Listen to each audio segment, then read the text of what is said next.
चलो आप कर लो। Okay, so we started with this sketch. तो हम लोग ये देख रहे थे कि अच्छा हम लोगों को ये पता है कि y इक्वल्स x का जो y इक्वल्स रूट x का जो स्केच है, ठीक है, वो y इक्वल्स रूट x का जो स्केच है वो इस तरह का है और मैंने स्केच बनाना है y equals root of x plus 3 का। तो मैंने जो लास्ट रूल देखा था, लास्ट रूल ये था कि मैं p यूनिट्स लेफ्ट जाना चाहती हूँ अगर ग्राफ में, या p यूनिट्स लेफ्ट लेकर जाती हूँ अगर मैं ग्राफ को, तो मेरा जो y equals f of x का ग्राफ है, इट विल गो टू और it will become y equals f of x plus p। तो यहाँ पे मुझे y equals root x, this is my f of x, ठीक है, and I want to make a graph of f of x plus 3. I want to make a graph of y equals root of x plus 3. तो what I would do is कि I would move 3 units towards the left. मैं इसी graph को पकड़ के 3 units towards the left draw करूंगी।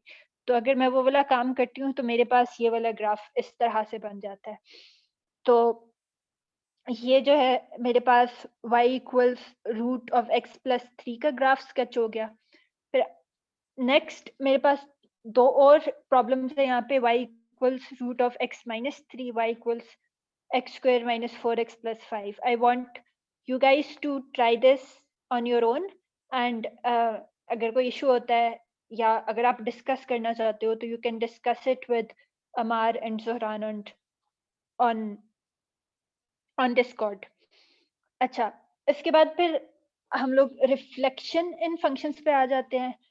तो हमने ये देखा था पहले जब हम लोगों ने इनवर्स फंक्शंस का एक इंट्रो किया था कि y is equal to x line के अबाउट अगर मैं रिफ्लेक्ट करती हूँ किसी फंक्शन को तो I get the inverse of that function. और तब मैंने ये भी साथ में बताया था कि we would consider x and y as dummy variables and we would replace x with y and y with x to get that new equation, to get that inverse equation. So whenever you reflect about this line y is equal to x, it is doing this is equivalent to replacing x with y and y with x. So ये आपके पास line y is equal to x के about reflection की बात हो गई। अच्छा, उसके बाद जो है हमारे पास मैं y एक्सिस के अबाउट रिफ्लेक्ट करना चाहती हूँ। तो if I want to reflect about the y axis तो उसका रूल इस तरह से है, अभी रूल सुन लो, आगे एग्जांपल देखते हैं। रूल उसका ये है कि you would replace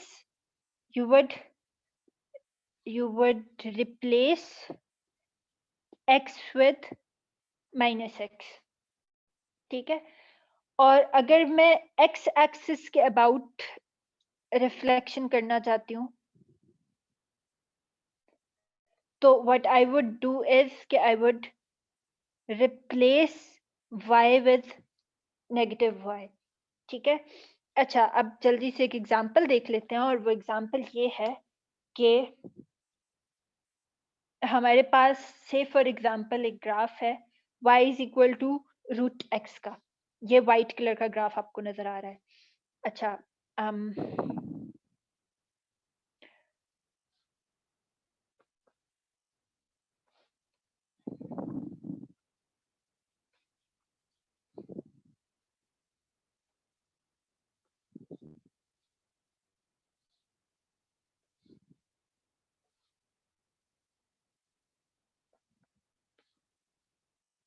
इस ग्राफ के मुख्तलिफ रिफ्लेक्शन हम लोग लेते हैं।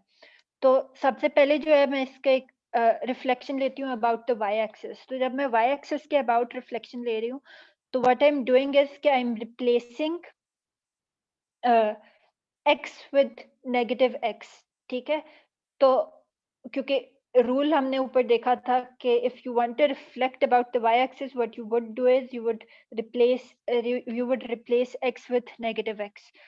तो ये मेरे पास ग्राफ बन जाता है y is equal to root negative x का। इसी ग्राफ का मैं रिफ्लेक्शन लेती हूँ अगर अबाउट दी x एक्सिस, ये जो ओरिजिनल वाइट कलर का ग्राफ है तो ये ग्राफ कुछ इस तरह का बन जाएगा एंड दिस वुड बी, अब मैं यहाँ पे क्या करूंगी, I am reflecting about the X axis, तो what I would do is I would replace y with negative y। तो इसकी इक्वेशन मैं इस तरह लिखूंगी, negative y equals root X, या फिर रीअरेंज करके मैं इसको यूं लिख सकती हूँ, y equals negative of root x. अच्छा, अब मैं एक और ग्राफ बनाना चाहती हूँ, और इधर थर्ड क्वाड्रेंट में, और इसको मैं दो तरह से बना सकती हूँ, या तो मैं ग्रीन ग्राफ का एक्स एक्सिस के अबाउट रिफ्लेक्शन ले लूँ, या मैं ऑरेंज ग्राफ का वाई एक्सिस के अबाउट रिफ्लेक्शन ले लूँ। तो अगर मैं ग्रीन ग्राफ का एक्स एक्सिस के अबाउट रिफ्लेक्शन लेती हूँ, तो व्हाट वुड हैपन इज के I would be replacing y with negative y because I'm taking a reflection about the x-axis. तो ये वाला y replace हो जाएगा negative y के साथ, and I would get something like this, जिसको मैं rearrange करके यूं भी लिख सकती हूँ, y equals negative of root negative x, ठीक है। और जो मेरे पास, अगर मैं ऑरेंज फंक्शन से ये ग्राफ बनाना चाहूँ, तो ऑरेंज फंक्शन को मैं रिफ्लेक्ट करूँ अगर मैं y एक्सिस के अबाउट, तो what I would be doing is I would be replacing x with negative x। तो इस x को मैं रिप्लेस करूंगी जब नेगेटिव x के साथ, तो मेरे पास दोबारा यही इक्वेशन बनती है, यही ग्राफ बनता है। तो यहाँ पे मैंने y is equal to root x को पकड़ के, तो हर तरह से x एक्सिस और y एक्सिस के रिफ्लेक्ट करके, तो ये तीन और ग्राफ्स जो है वो देखें कि किस तरह से बनेंगे और इनकी क्या इक्वेशंस होंगी। अच्छा, अब आगे हम लोग एक और एग्जांपल क्वेश्चन करते हैं। से के you're asked to sketch y is equal to cube root of 2 minus x, ठीक है। अच्छा, पहली चीज तो मैं यहाँ पे आइडेंटिफाई करती हूँ कि ओके, यहाँ पे मुझे ग्राफ नोन किस चीज का है, मुझे ग्राफ नोन है क्यूब रूट एक्स का, क्योंकि वो ग्राफ्स तो हमने देखे थे कि वो किस टाइप के होते हैं। तो मुझे ये पता है कि क्यूब रूट एक्स का ग्राफ जो है वो कुछ इस तरह का होता है। अगर ये एक्स एक्सिस है और ये वाई एक्सिस है, cube root of x would be something like this, ठीक है, y equals cube root x. अब मुझे इस ग्राफ से मुझे बनाना है, इस ग्राफ को ट्रांसलेट करते करते रिफ्लेक्शंस और ट्रांसलेशंस और वो सारी चीजें लगा के मुझे ये वाला ग्राफ बनाना है, y equals cube root of 2 minus X. तो what I would do is के सबसे पहले तो मैं देख लेती हूँ कि इस ग्राफ तक पहुंचने का, इस y इज इक्वल टू इस इक्वेशन के ग्राफ तक पहुंचने का तरीका क्या हो सकता है। उसको देखने के लिए मैं पहले थोड़ा सा ना एक इंस्पेक्शन सी कर लेती हूँ। मैं कहती हूँ अच्छा, मुझे पता है कि ये इक्वेशन है गिवन, अगर मैं नेगेटिव का साइन कॉमन लूं, क्योंकि यहाँ नेगेटिव एक्स थोड़ा मुझे अजीब सा लग रहा है, इस तरह से 2 माइनस एक्स लिखा हुआ, तो मैं एक ये वाला काम कर सकती हूँ कि मैं cube root of negative common ले लूं, और फिर ये x माइनस 2 बन जाएगा ब्रैकेट्स में।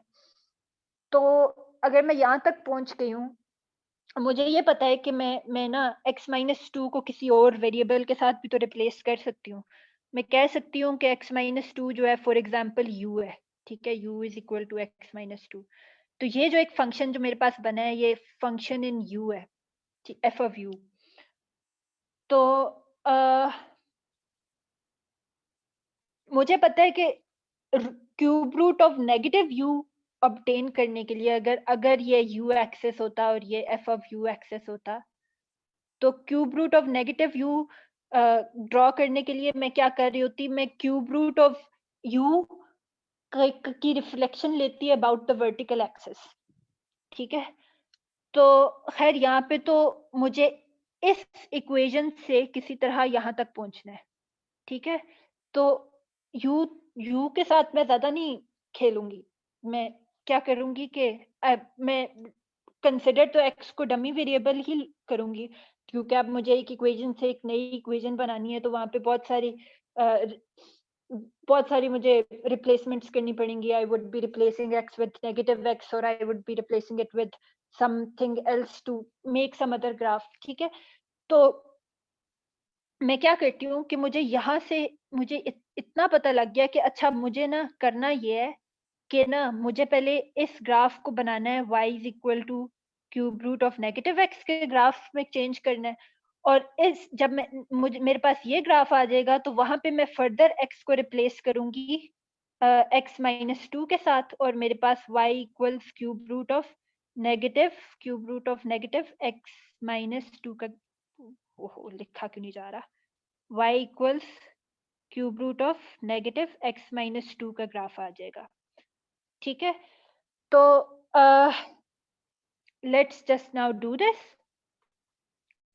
तो मैं क्या करती हूँ कि रिफ्लेक्शन लेती हूँ इसका अबाउट द y एक्सिस। जब मैं रिफ्लेक्शन लूंगी तो मेरे पास ग्राफ जो है ये कुछ इस तरह का बन जाएगा। ये y equals cube root of negative x का ग्राफ है, और अब मैं फर्दर x को रिप्लेस कर सकती हूँ x माइनस टू के साथ, और मुझे ये पता है कि अगर मैं x को x माइनस टू के साथ रिप्लेस कर रही हूँ तो it is the same as saying कि मैं ग्राफ को 2 units in the positive x direction displace कर रही हूँ। ठीक है, तो इसको जब मैं 2 यूनिट्स डिस्प्लेस करूंगी इन द पॉजिटिव x डायरेक्शन तो मेरे पास ग्राफ जो है वो कुछ यूं बन जाएगा, और ये ग्राफ है मेरे पास किसका, y is equal to cube root of negative x minus two, या मैं यूं भी लिख सकती हूँ y is equal to cube root of 2 minus x।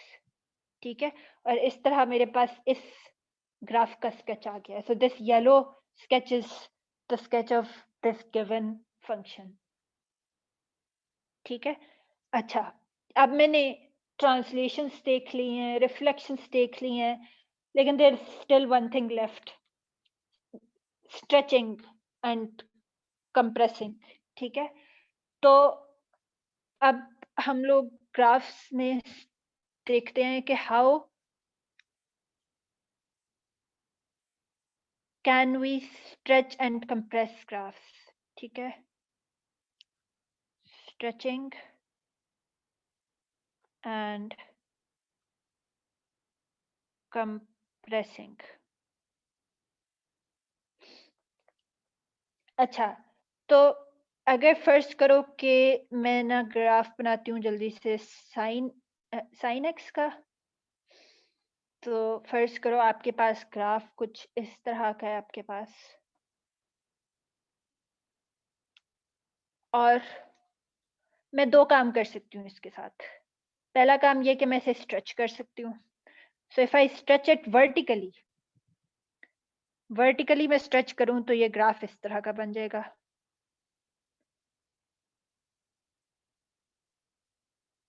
और अगर मैं इसे कंप्रेस करूँ वर्टिकली तो ये ग्राफ कुछ इस तरह का बन जाएगा।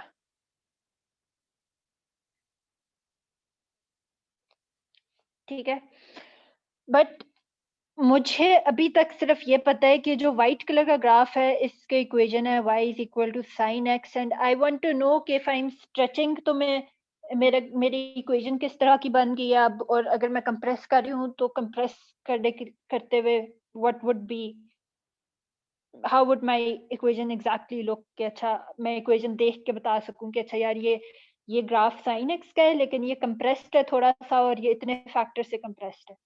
ठीक है, तो अब फिर जरा इसकी अब इक्वेशन देखते हैं कि इस ऑरेंज ग्राफ की इक्वेशन और ग्रीन ग्राफ की इक्वेशन किस तरह की होगी। So what I am doing here is I am looking at what happens when I stretch or compress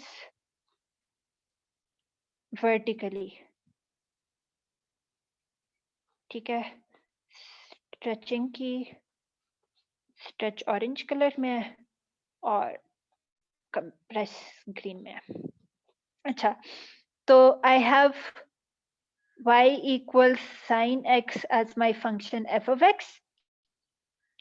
What I would do is, when I'm talking of stretching and compressing vertically, the change that is occurring is in y. ठीक है, आपके पास जो value of y है, जो output of the function है, वो stretch या compress हो रहा है। ठीक है, So there's a factor C getting multiplied with Y. So Cy is now equal to f of x after stretching and compressing. तो ये मेरे पास ये इक्वेशन जो है वो इसमें कन्वर्ट हो जाएगी.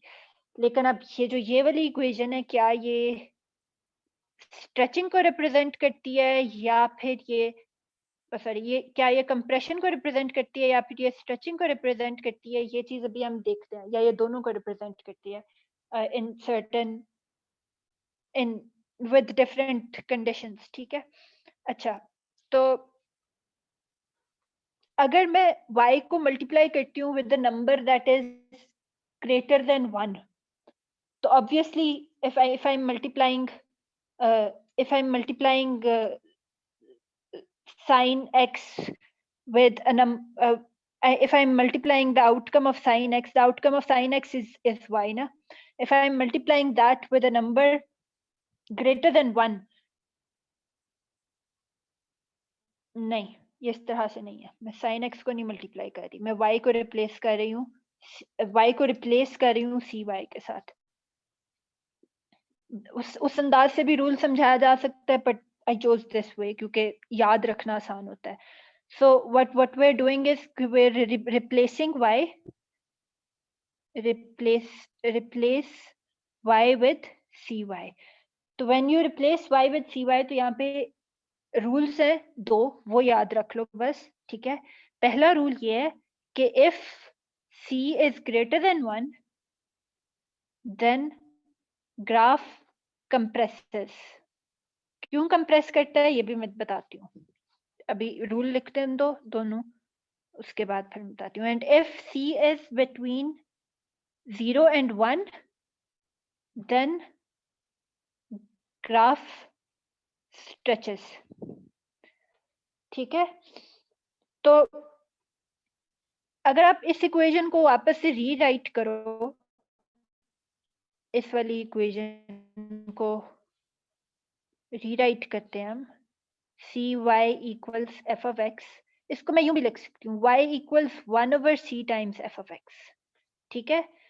और मुझे ये पता है कि 1/c जो है it is less than 1 if c is greater than 1, and 1/c is greater than 1 if c is less than 1. तो यहाँ पे f of x क्या है? f of x इस केस में, इस सिनेरियो में sin x है.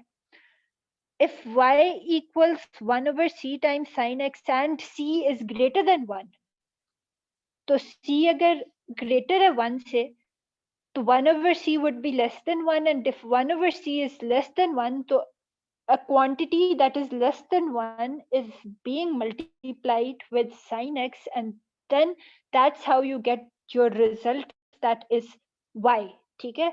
तो what you're doing is कि sin x की maximum value क्या है आपके पास? sin x can be at maximum 1, and if you're multiplying 1 with the quantity less than 1, तो now your graph has compressed a bit. ठीक है. अब उसकी वैल्यू जो है वो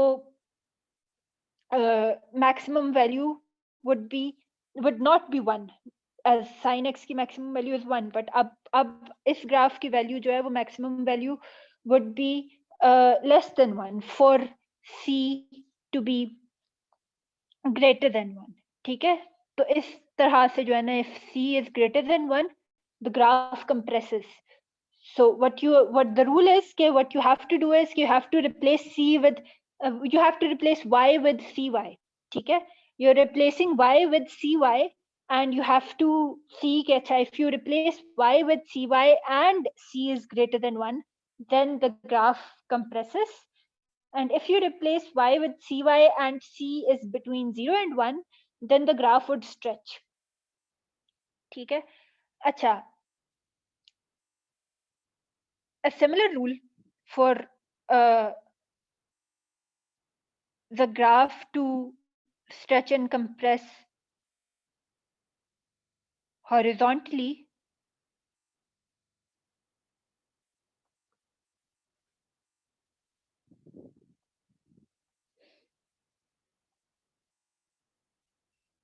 समवट लाइक दिस, ठीक है, कि आपके पास फर्ज करो कि ये ग्राफ मैं बना रही हूँ, अब मैं ग्राफ बना रही हूँ cos x का, ठीक है, एग्जाम्पल थोड़ी सी डिफरेंट लेते हैं। अब मैं यही काम करूंगी, स्ट्रेच और compress, but I would do this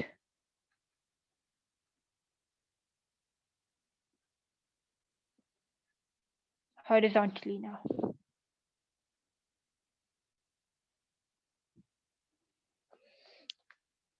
तो ऐसे केस में मेरे पास जब मैं स्ट्रेच करूंगी तो ग्राफ कुछ इस तरह का बन जाएगा, से ऐसा, और जब मैं कंप्रेस करूंगी तो ग्राफ कुछ ये वाली शक्ल ले लेगा, ऐसे करके।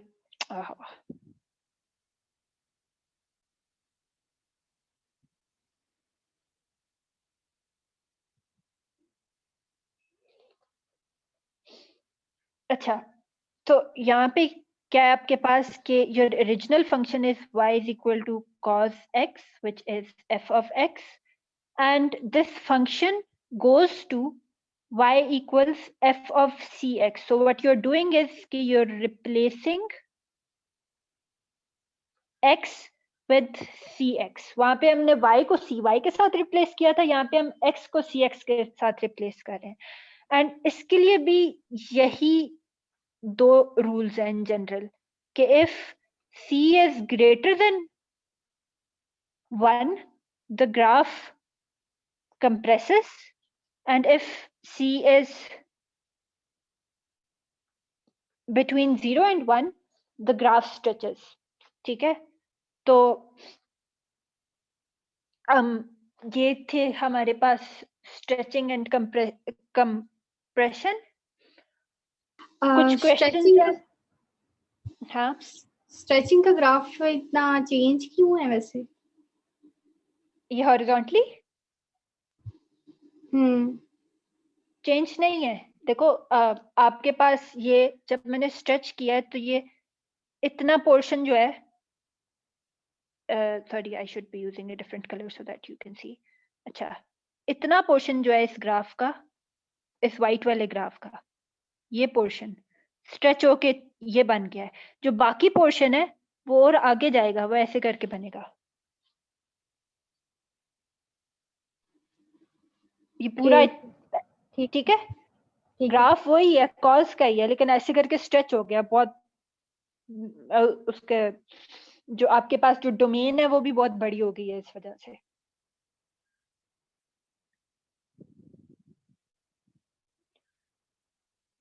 ठीक है, अच्छा, ओके।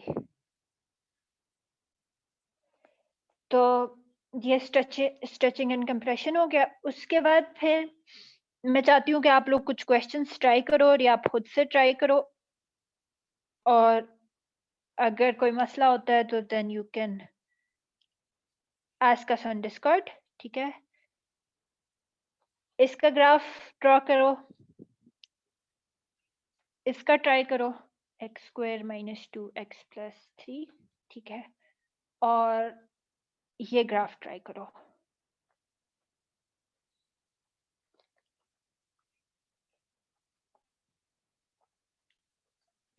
अच्छा, नेक्स्ट हमारे पास अब सिर्फ 2 छोटे से टॉपिक्स रह गए हैं, थोड़ा सा टाइम लगेगा, बीच में वो टेक्निकल इश्यूज हो गए थे कुछ, तो let me continue.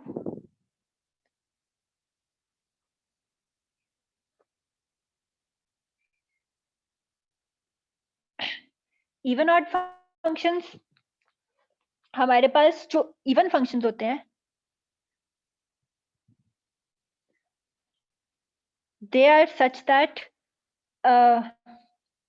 if you replace x with negative x, then f of x equals f of negative x for the case of even functions। ठीक है, तो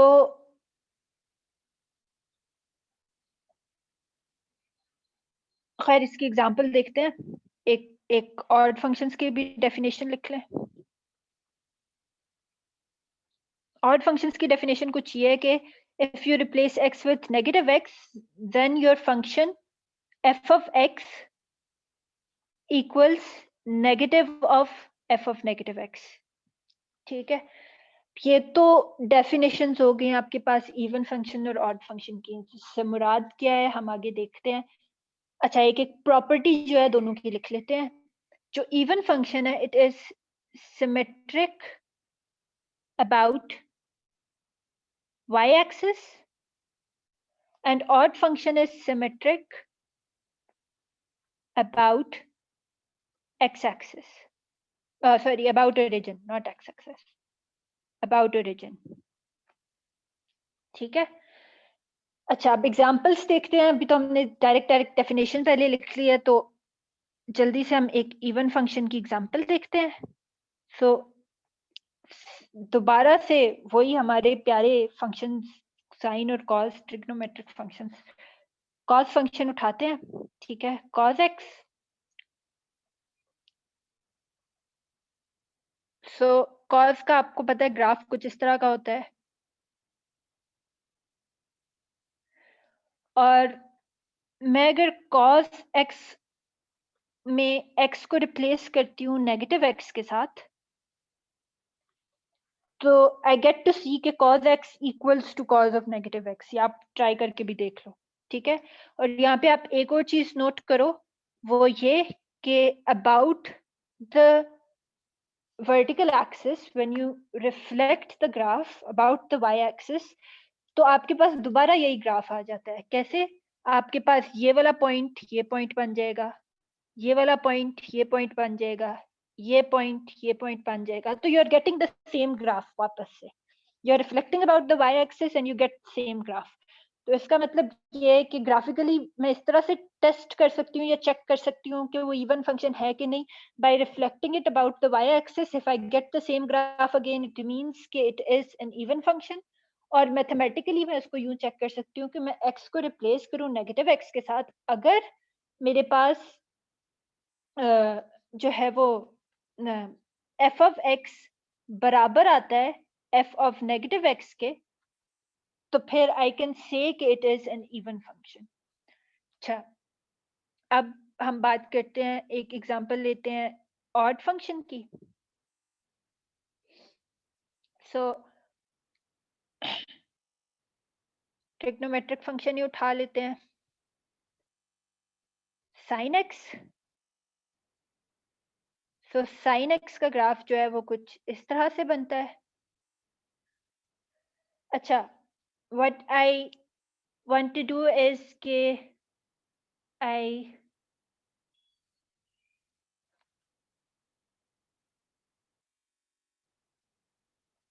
वांट टू चेक कि अगर मैं ओरिजिन के अबाउट रोटेट करती हूँ with 180 degrees, ठीक है, या रिफ्लेक्शन अबाउट ओरिजिन का मतलब होता है rotation, rotate bye an angle of 180 degrees, ठीक है। तो मेरे पास क्या वापस यही वाला ग्राफ आता है कि नहीं आता? मुझे ये तो पता है कि y is equal to sine x के लिए sine of x equals negative of sine of negative x, ठीक है। तो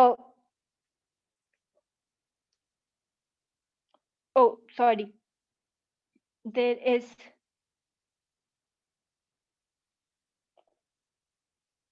साइन के साथ नेगेटिव there's an error, एक मिनट, there's an error। मैंने डेफिनेशन थोड़ी सी गलत बता दी थी। ऑड फंक्शन की डेफिनेशन ये है कि if f of negative x equals negative of f of x, ठीक है, then it is an odd function। तो मुझे ये पता है कि साइन ऑफ नेगेटिव x जो है उसको मैं किस तरह लिख सकती हूँ, नेगेटिव ऑफ साइन x। वैसे एक ही बात है, मैं f of x equals negative of f of negative x उस तरह भी लिख सकती थी। but this is a better way to understand it. A better way इस तरह से कि आपके पास जैसे अगर x क्यूब है, आप रिप्लेस करते हो नेगेटिव x यहाँ पे, तो you get negative x cube. So what you get is you get negative of f of x for replacing. वो वाली इक्वेशन ठीक थी ना? वो वाली इक्वेशन ठीक थी ना? वो ठीक थी, बस मैं इसको ना एक डिफरेंट अंदाज से समझाना चाह रही थी अब. अच्छा,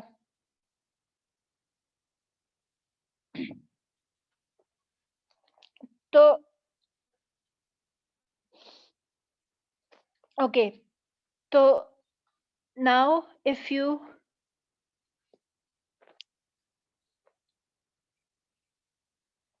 rotate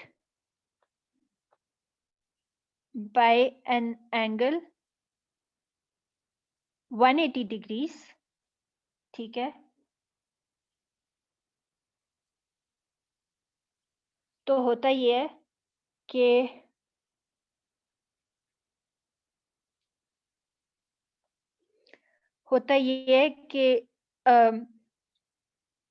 ये वाला पॉइंट जो है वो ये बन जाएगा. This location would become this location, this location would become this location, and eventually you get the same graph again. ठीक है, तो what you see is के origin के about 180 डिग्री की रोटेशन या origin के about रिफ्लेक्शन से आपके पास वापस वही ग्राफ आ रहा है, तो this is an odd function. अच्छा, तो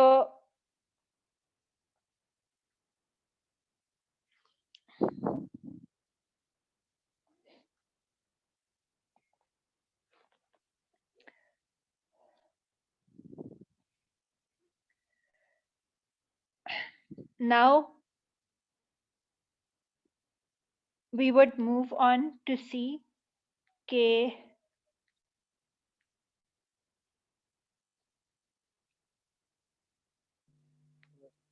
sin x और minus sin x का ग्राफ क्यों आएंगे? और should we do it in the next lecture? Piecewise functions मेरा ख्याल है अगले कल देख लेते हैं क्या होते हैं, और उसके बाद फिर हम लोग लिमिट्स के साथ थोड़ा सा खेलेंगे, देखेंगे क्या होता है. ठीक है, तो we would see piecewise functions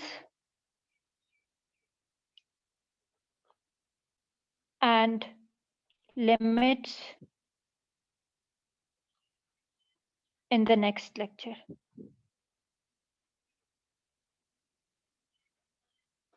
This is enough for today. Okay.